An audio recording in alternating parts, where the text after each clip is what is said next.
അപ്പോൾ ഒരു കട്ടൻ ചായ കടിച്ചുകൊണ്ടിരിക്കുമ്പോഴാണ് ഒരു ന്യൂസ് കേൾക്കാനിടയായത്. അതായത് 30 വയസ്സുള്ളൊരു മകള് ഒരു പ്രായമുള്ളൊരു അമ്മന കട്ടാമ്പാരൊക്കെ തലക്കടിച്ചാക്കണം. നമുക്ക് ഡാർവിനോട് എന്തായാലും ചോദിച്ചു നോക്കാം. സമൂഹ മാധ്യമങ്ങളിൽ തരംഗമായിക്കൊണ്ടിരിക്കുകയാണ് ഒരു സ്ത്രീജനത്തിൻ്റെ ആക്രമണം. അതും സ്വന്തം അമ്മയെ, 30 വയസ്സുള്ള സ്ത്രീജനം സ്വന്തം അമ്മയെ കട്ടാമ്പാര ഉപയോഗിച്ച് ആക്രമിച്ചു. എന്താണ് ഡാർവിന് പറയാനുള്ളത് സ്ത്രീജനങ്ങളുടെ ആക്രമണത്തെക്കുറിച്ച്? ഈ അടുത്ത കാലങ്ങളായി സമൂഹ മാധ്യമങ്ങളിൽ ഇത് മാത്രമേ ഉള്ളൂ. എന്താണ് പറയാനുള്ളത്? ഇതിനെ സംബന്ധിച്ച് സ്ത്രീകളുടെ ആക്രമണത്തെ കുറിച്ചാണെന്നുണ്ടെങ്കിൽ വലിയ അത്ഭുതപ്പെടാനൊന്നുമില്ല. അതെ അതെ, ഒട്ടും അത്ഭുതപ്പെടാനില്ല. കാരണം ഇപ്പൊ കംപ്ലീറ്റ് തന്നെയാണ്. എന്താണ് ഡാർവിനെ അധിക്ഷേപിക്കണം? ഈ സോഷ്യൽ മീഡിയ തുറന്നു കഴിഞ്ഞിട്ടുണ്ടെങ്കിൽ ഇതുപോലത്തെ ന്യൂസുകൾ മാത്രമല്ലേ ഉള്ളൂ. എന്ത് ന്യൂസ്? താൻ തുറന്നു പറ. കട്ടാമ്പാരക്ക് കുത്തി, മറ്റേന് കുത്തി, മറിച്ചേന് കുത്തി, ബസ്സിൽ കയറി, മറ്റേ ഇതൊക്കെ ഉള്ള സംഭവങ്ങളാണല്ലോ.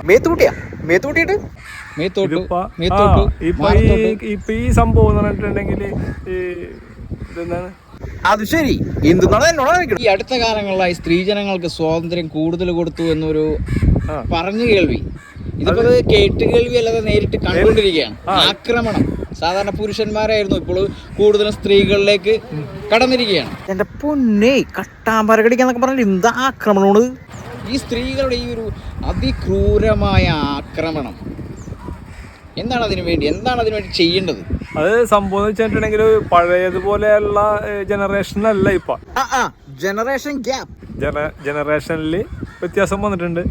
എന്താന്ന് വെച്ച് കഴിഞ്ഞിട്ടുണ്ടെങ്കിൽ പെണ്ണാലും ശരി ആണാലും ശരി പെൺപിള്ളേരോട് നമുക്കൊന്നും പറയാൻ പറ്റില്ല. പെൺപിള്ളേരോടൊക്കെ ഉണ്ടല്ലോ ഡാർവിനെ പറഞ്ഞ പടിയാണ്. ആൺപിള്ളേരോടൊന്നും പറയാൻ പറ്റാത്ത അവസ്ഥയാണ്. ഈ കഴിഞ്ഞ ദിവസം എനിക്ക് ഇതുപോലത്തെ ഒരു അനുഭവം ഉണ്ടായി. എന്നൊരു പെൺകൊച്ചു തല്ലിയാൻ. കാരണം ഒരു കാമുകനായിട്ട് വന്ന് അവിടെ അംഗം നടത്തിയതിന് നമ്മളൊന്ന് ചോദിച്ചതിനാണ്.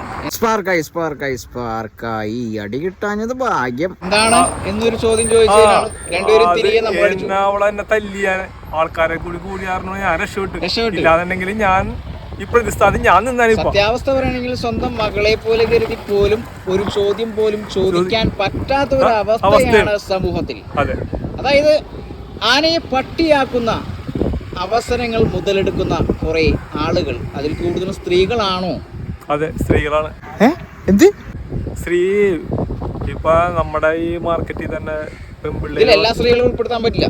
ഇല്ല, ഇപ്പൊ ഇവിടെ തന്നെ ഈ സിറ്റുവേഷനിൽ ഇവിടെ തന്നെ ഈ ലൈനിൽ എത്ര പെൺപിള്ളേരാണെന്നറിയാം ഇവിടെ വന്നിരുന്നിട്ട് സിഗരറ്റ് വലിക്കുകയും ഈ മറ്റുള്ള ഡ്രഗ്സ് ഉപയോഗിച്ച് പോണത്. രാത്രിയായി കഴിഞ്ഞാൽ ഇവിടെ അവർ പറയുന്നത് സ്വാതന്ത്ര്യം എന്നാണ്. നമുക്കൊന്നും ചോദിക്കാൻ പറ്റില്ല. അതായത് നമുക്ക് ഫാമിലി ആയിട്ടൊന്നും വന്നിരിക്കാൻ പറ്റാത്ത അവസ്ഥ ഇവിടെ. ഇനി ഇപ്പൊ ഈ നമ്മൾ ഈ പറവൂരാണ് അടുത്ത് നടക്കാൻ പോണത്. കാരണം അതുപോലെയാണ് പെൺപിള്ളേരോട് അഴിഞ്ഞാട്ടം. രാത്രി 2 മണിയായി കഴിഞ്ഞാൽ പെൺപിള്ളേരോടൊന്നും പോണില്ല. പിന്നെ വെറുതെ എന്തിനാണ് ഡാർവിൻ ഇങ്ങനെയൊക്കെ പറഞ്ഞത്? സത്യമാണോ? അതേ അവസ്ഥയാണ്. ഈ രാത്രി ഈ മാർക്കറ്റിൽ നമ്മുടെ ഈ തട്ടടവിൽ രാത്രി 2 മണി വരെ പെൺപിള്ളേര് ഈ അവിടെ നിന്ന് ഹോസ്റ്റലിൽ നിന്ന് എവിടെ നിന്നെങ്കിലും ഒക്കെ ചാടി വന്ന ആൺപിള്ളേരെ കൂടെ ഇരിക്കുന്ന ഒരു സംഭവം. കുടുംബത്തിൽ നിന്നും ഇന്ന സ്ഥലത്ത് പഠിക്കാൻ പോകുന്നു എന്ന് പറഞ്ഞതിന് ശേഷം അവർ പോകുന്നതും വരുന്നതും കുടുംബക്കാർ അറിയുന്നേയില്ല. എവിടെ പോണു, എപ്പോ വരുന്നു, എന്തിനു വരുന്നു, എപ്പോ പോണു, എവിടെയോ പോണു, എന്തിനോ പോണു, എപ്പോഴോ വരുന്നു. ആർക്ക് കുഴപ്പം? ഡാർവിന് കുഴപ്പമുണ്ടാ? അതായത് ഈ കുടുംബക്കാർ ഹോസ്റ്റലിലല്ലേ വിട്ടേക്കണത്. ഹോസ്റ്റൽ അവരവിടെ ഉണ്ടാവുന്ന അവരുടെ ധാരണ. അവർക്ക് പറഞ്ഞിട്ടല്ല ഈ ഇവരുടെ പുറകെ നടക്കാൻ പറ്റുമോ? ഇത് നടക്കുന്ന ഒരു പരിധിയില്ലേ? ആ പറഞ്ഞതിനോട് എനിക്ക് യോജിക്കാൻ പറ്റില്ല. എന്റെ പൊന്നു ഡാർവിനെ, സ്വന്തം മക്കളായി കഴിഞ്ഞാൽ പ്രായമൊന്നും നോക്കരുത്. എത്ര വർഷം വേണമെങ്കിലും പുറകെ തന്നെ നടക്കണം. എത്ര വലിയ മക്കളായാലും തെറ്റ് ചെയ്താൽ തെറ്റാണെന്ന് ചൂണ്ടിക്കാണിക്കാനുള്ള ഒരു ആധികാരികത അത് മാതാപിതാക്കൾക്കുണ്ട്. പരിധിയുണ്ട്. അത് രാത്രി 12 മണിക്ക് 1 മണിക്കൊക്കെയാണ് അല്ലേ? ശരിക്കും ഇവിടുത്തെ എന്താ പറയുക, നിയമത്തെ ബാധിക്കുന്ന ഒരു അതിചൂഷണമായ ഒരു തരത്തിലുള്ളൊരു പ്രശ്നങ്ങളല്ലേ ഇപ്പൊ ഈ സംഭവം എന്ന് വെച്ചിട്ടുണ്ടെങ്കിൽ ഇവിടെ ഇങ്ങനെ വന്നിരിക്കുന്നത്. ഞാനിതുപോലെ തന്നെ ഇവിടുത്തെ പോലീസുകാർ വരുമ്പോൾ സാറേ അതിങ്ങനെ ഒരു സംഭവം ഉണ്ടല്ലോ, പോലീസുകാർ പറഞ്ഞത് അറിയാമോ, ഞങ്ങൾക്ക് ഇടപെടാൻ പറ്റൂല.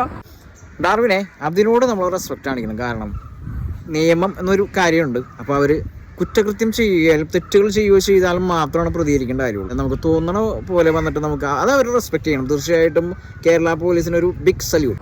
അവർക്ക് സ്വാതന്ത്ര്യമുള്ളതാണ്. അവർക്ക് എപ്പോഴാണെങ്കിലും എങ്ങനെ വേണമെങ്കിലും ആരുടെ കൂടെ എപ്പോഴെങ്കിലും പോകും. ഇതാരാ നോക്കേണ്ടത്? കുടുംബക്കാരല്ലേ?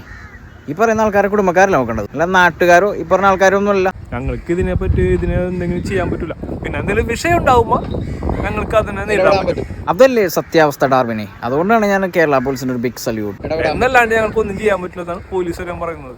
തീർച്ചയായിട്ടും ഒരു വ്യക്തിപരമായ രീതിയിൽ തന്നെ ഒന്നും പറയാൻ പറ്റാത്ത ഒരവസ്ഥയാണ്. എന്താണ് എന്ന് ചോദിച്ചാൽ എന്താടാ എന്ന് തിരിച്ചു ചോദിക്കാനുള്ള ഒരു ആധികാരികതയുമായിട്ടാണ് സ്ത്രീജനങ്ങൾ മുന്നോട്ട് ഇറങ്ങിയിരിക്കുന്നത്. അതിൽ 100% മുഴുവനായിട്ടും നമുക്ക് പറയാൻ പറ്റില്ല. വളരെ നല്ല സ്ത്രീകളും ഉണ്ട്, ഒരുപാടുണ്ട്. അപ്പോൾ ഈ കഴിഞ്ഞ ദിവസങ്ങളിൽ ഇപ്പോൾ ഒരു സമൂഹ മാധ്യമത്തിൽ വന്ന ഒരു പുരുഷന്റെ സൂയിസൈഡ്, അതിനുശേഷമാണ് ഇപ്പോൾ 4-5 മണിക്കൂറായിട്ടുള്ളൂ ഒരു അമ്മയെ കട്ടാമ്പാര ഉപയോഗിച്ച് ആക്രമിച്ചു. അതായത് വെറും 30 വയസ്സ് മാത്രം പ്രായമുള്ള ഒരു പെൺകുട്ടിയാണ് ചെയ്തിരിക്കുന്നത്. പക്ഷെ അത് മാത്രമല്ല, അവർ കുറേ ക്രിമിനൽ കേസുകളിൽ പ്രതിയാണ്. ഈ ക്രിമിനലിനെ എന്തുകൊണ്ട് അഴിച്ച് വിടുന്നു? എന്താണ് നിയമം കയ്യിലെടുക്കുകയാണോ? ഈ നമ്മുടെ ഇവിടുത്തെ നിയമവ്യവസ്ഥ എന്ന് പറഞ്ഞിട്ടുണ്ടെങ്കിൽ എന്തെങ്കിലും ഒരു വിഷയം ഉണ്ടായി കഴിഞ്ഞതിന് ശേഷം മാത്രമേ നമുക്ക് അതിന് ആക്ഷൻ എടുക്കാൻ പറ്റുള്ളൂ.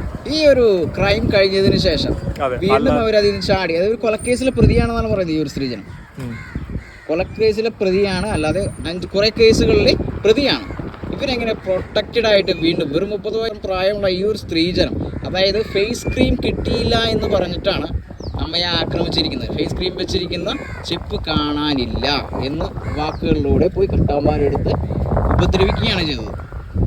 ഒരു അമ്മയ്ക്കും അച്ഛനും സ്വന്തം കുടുംബത്തിൽ സ്വതന്ത്രമായി കിടന്നുറങ്ങാൻ പറ്റാത്ത അവസ്ഥയിലേക്കാണ് കേരളത്തിന്റെ ഈ ഒരു ലഹരി ഉപയോഗിക്കുന്നതിന്റെ പേരിലാണ്, ലഹരി ഉപയോഗിക്കുന്നുണ്ട് എന്നാണ് പറഞ്ഞിരിക്കുന്നത്. അതിന്റെ പേരിലാണ് ഇവിടെ ലഹരി കേസുകളിൽ പ്രതിയാണ് അവർ.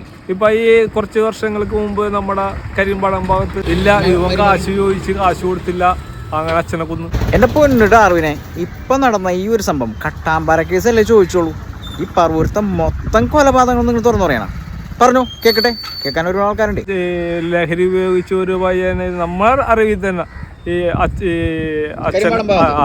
അച്ഛൻ മകനെ വെട്ടിക്കൊന്നിട്ട് അച്ഛൻ തൂങ്ങി മരിച്ചു. അത് നമ്മുടെ ഈ പറവൂര് തെക്ക് ഭാഗത്താണ്. അത്രയും കൊടും ക്രൂരതകളൂടെ നടന്നുകൊണ്ടിരിക്കുകയാണ്. നിയമത്തിനെ കയ്യിലെടുക്കുന്ന അവസ്ഥയാണ്. നിയമം കാശ് കൊടുത്ത് വാങ്ങിക്കുന്ന ഒരു സ്ഥിതിയിലേക്ക് പോകുന്നുണ്ടോ? ശരിക്കും ഇത് പോലീസ് ശക്തമായിട്ട് ഇതിന് വേണ്ടിയിട്ട് പ്രതികരിക്കേണ്ടതുണ്ട്. കാരണം ഇവരൊക്കെ പിടിച്ചകത്തിടണം. ചെറിയൊരു വിഷയം ഉണ്ടായാൽ തന്നെ, ഒരു ചെറിയൊരു വിഷയമായിട്ട് നമുക്ക് പോലീസ് സ്റ്റേഷനിൽ ചെന്നിട്ടുണ്ടെങ്കിൽ അതിനെതിരെ ഒരു ആക്ഷൻ എടുക്കുന്നില്ല. ഇവരെന്തെങ്കിലും പറഞ്ഞു വിടും. അപ്പൊ ഇവന് ഇനി ചെയ്യാനായിട്ടുള്ള ഊർജം. അതെ അതെ അതെ. അപ്പൊ തീർച്ചയായിട്ടും ഇനിയുള്ള ദിവസങ്ങൾ, ഇനിയുള്ള കാലഘട്ടത്തിൽ ഇതേപോലുള്ള ഒരു ചെറിയ കേസിൽ പോലും പെട്ടാൽ പോലും അതിൻ്റെതായ ശിക്ഷ കൊടുക്കണം. പോലീസ് ശക്തമാണോ, അല്ലാണ്ട് ഇവിടെ ഒരു കാര്യം നടക്കില്ല. കേസിലെ പ്രതിയൊക്കെ ഇങ്ങനെ അഴിച്ചു വിട്ടിട്ടുണ്ടെങ്കിൽ വീണ്ടും അവര് ഊർജത്തോടെ വന്ന് വീണ്ടും ആക്രമിക്കില്ലേ? ഈ ഒരു അമ്മ സത്യാവസ്ഥ പറഞ്ഞിട്ടുണ്ടെങ്കിൽ അവർ മരണത്തിൽ നിന്നും പ്രൊട്ടക്റ്റഡ് ആയതാണ്. കട്ടാമ്പാരൊക്കെ തലക്കടിക്കുക, അല്ലെന്നുണ്ടെങ്കിൽ വാരിയലിന് പൊട്ടുണ്ട് എന്നൊക്കെ പറയുമ്പോൾ അതിക്രൂരമായ ആക്രമണമാണ്. അവർക്ക് മരണം വരെ സംഭവിക്കാവുന്ന ഒരു അവസ്ഥ വരുന്നില്ലേ? അതും ഒരു സ്ത്രീജനം 30 വയസ്സ് മാത്രം പ്രായമുള്ള സ്വന്തം മകളാണ്. അയൽവാസിയല്ല, സ്വന്തം മകൾ. അപ്പൊ ഇവര് ലഹരിക്ക് കടുത്ത അഡിക്റ്റ് ആണ്. അപ്പോൾ മനുഷ്യത്വത്തെ ലഹരി കാർന്നു തിന്നു എന്ന് തന്നെ വേണം പറയാൻ.